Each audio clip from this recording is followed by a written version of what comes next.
Hello everyone. So if you feel like ADC sucks, like you're just always weak, like you have no control over the game, well, we promise you are not playing the role correctly. As evidence of this, let's briefly check in with Doublelift from just last weekend against C9, where at 21 minutes, he's the highest level in the game and insanely strong. Is this different from your experience with ADC? So, it is our theory that absolutely no ADC players below Challenger understand how to play the mid game and truly unlock the potential of their role. So to change this, to fix the ADC player base, we're going to rely on modern learning theory, which suggests that to commit something to your long-term memory and get it into your amygdala where it can be instantly processed, you need to constantly revisit that same concept in different contexts. Basically, we need to spam you with situations and force you to think about them until you can make the right decision. This will allow correct decision making to become second nature, instantly accessible in-game where there are hundreds of other distractions. But this one video can only accomplish so much. If you want to truly master ADC, we've developed a brand new course on our site where you can train your brain in decision making like we're doing today, constantly over time. For today's video, we watched 3 games from Gold and Platinum MMR. Only 3. We did not cherry pick perfect examples or look for specific ideas. These are just mistakes that happen literally every game. For the first one, we join with a Gold 1 Ashe who is an ADC main and has been Platinum in numerous past seasons. She's off to an insane start this game, 5-1 with more than 2k gold lead over Kai'Sa, and also is 2 levels up, so effectively she's about 3k gold ahead if we give each level a 500 gold value. If we jump forward 2 minutes, we see that the red team has just won a fight, killing 3 and only losing Garen.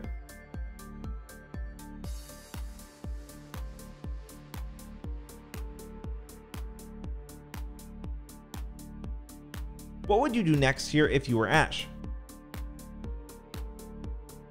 So the correct answer is to head top and grab multiple waves there. Her team doesn't need her help to take the tower. However, we see Ashe head over to solo Herald. We respect the desire to focus objectives, but this is just not the play for an ADC who relies so heavily on items and gold. Also, this brings us to one of our core essential ideas for this video. Push waves first. If she really wanted to take Herald, which we don't really agree with, but whatever, she could push in top lane first and then try to do it. By pushing the wave, she creates pressure in the top lane, forcing an opponent to respond. So she could have taken 2 waves top, one of them a cannon, which is basically a kill's worth of gold, which is also creating pressure in the process. Instead, she takes Herald, then goes to push out the top side, missing a cannon wave by doing it in this order. And another core idea to point out here is that if we look top lane earlier, which side is going to push? The red ones, right? They're way healthier and will receive the next wave sooner since they're closer to the red side. This is a big red flag that you're about to lose farm if you don't go get it yourself. Your wave is going to get bigger and start to just annihilate blue minions, which is exactly what happens, completely wasting all that gold and XP. Had the situation been reversed with the wave here and the blue minions about to push, then it's much more acceptable to get there later and catch the wave that would have built up. Moving on, Ashe ends up grouping and going down in a fight a bit later, but respawns here at 20 minutes. What would be your plan from here? Take some time to think.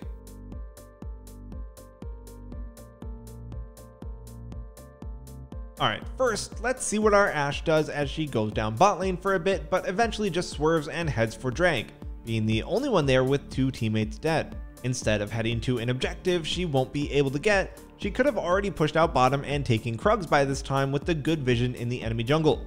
So again, we've missed nearly a kill's worth of gold for nothing. This generally disastrous play pattern continues with Ashe just running around with her team, ignoring farm. A few minutes later, Ashe respawns after a bad fight. Where would you go now?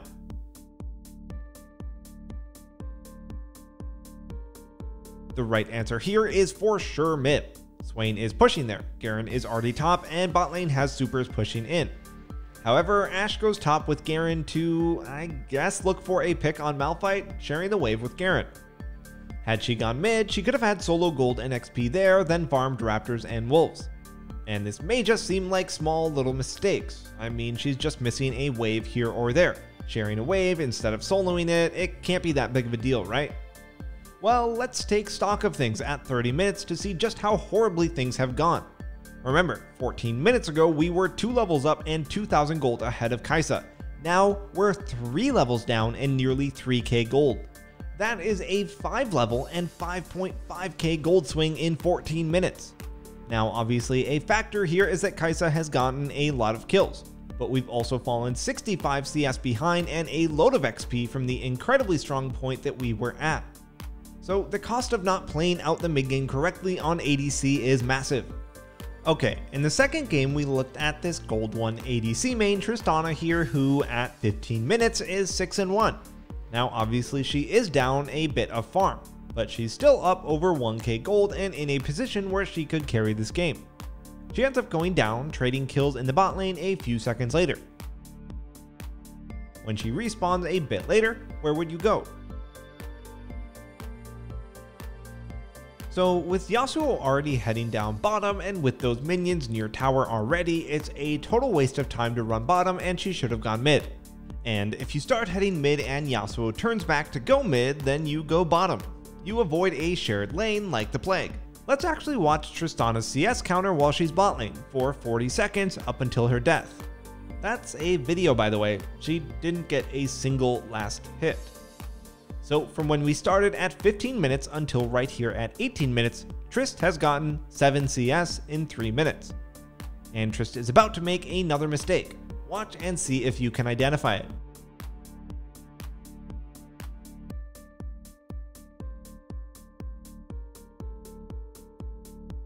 What do you think? What's the issue here? So the huge problem is that she didn't finish pushing out the bot wave. She leaves to go defend mid, but she has 3 allies dead. There is obviously nothing that Tristana can do to defend against 4 enemies. And finishing your pushes all the way to the tower when you can is hugely important.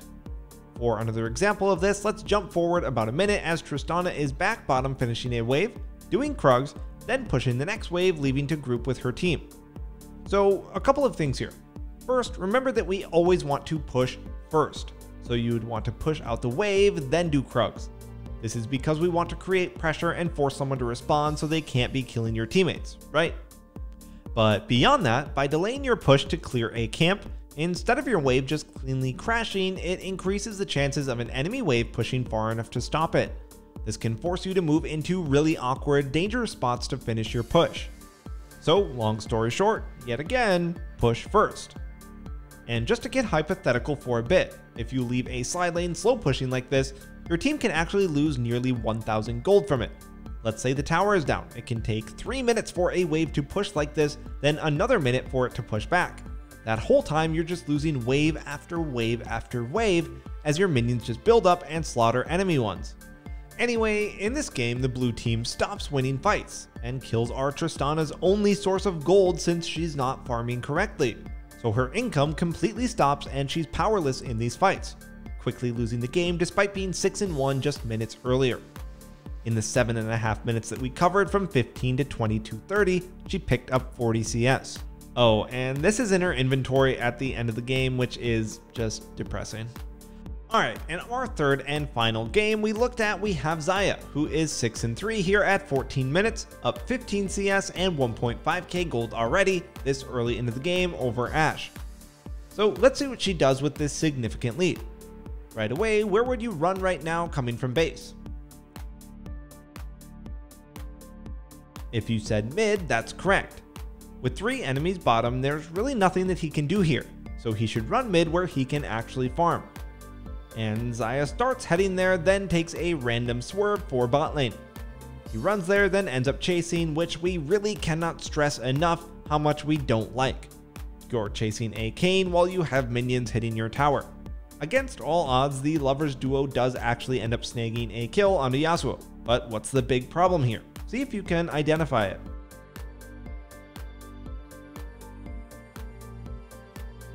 Okay, hopefully you recognize that there are a lot of players missing on the enemy team. But do you know why they're missing? This question may seem weird, but there's a really clear answer, we promise. Okay, so the enemies are all missing because we didn't push any waves. The fact that no waves are hitting the red side towers makes it so easy for them to rotate and slaughter the duo. Once again, we keep saying this, but push waves first.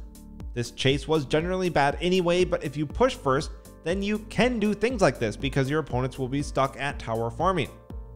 Also, had Xayah just gone mid in the first place, she would have already gotten nearly a kill's worth of farm and wouldn't have died for it, and more XP.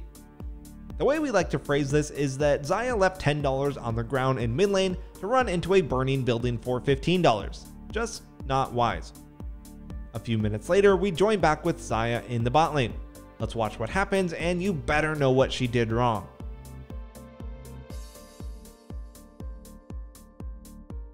Okay, what was the issue here? That's right, taking Krugs, then pushing. We push first. With the enemy team pressuring, this would have either forced one of them to respawn bot lane sooner, allowed Xayah to push the tower if they kept pushing, or allow her to base sooner without ruining her wave to defend if she had to. And a minute later, we get to see our Xayah committing yet another sinful play as she responds to the Herald borderline 1v3 instead of pushing out mid. Zac is chunked out and Rakan is behind her. This defense was just completely doomed. Xayah should have finished pushing out mid then gone bottom, where Ashe is pushing out a wave to actually have income. And the next few minutes just hold more of the same.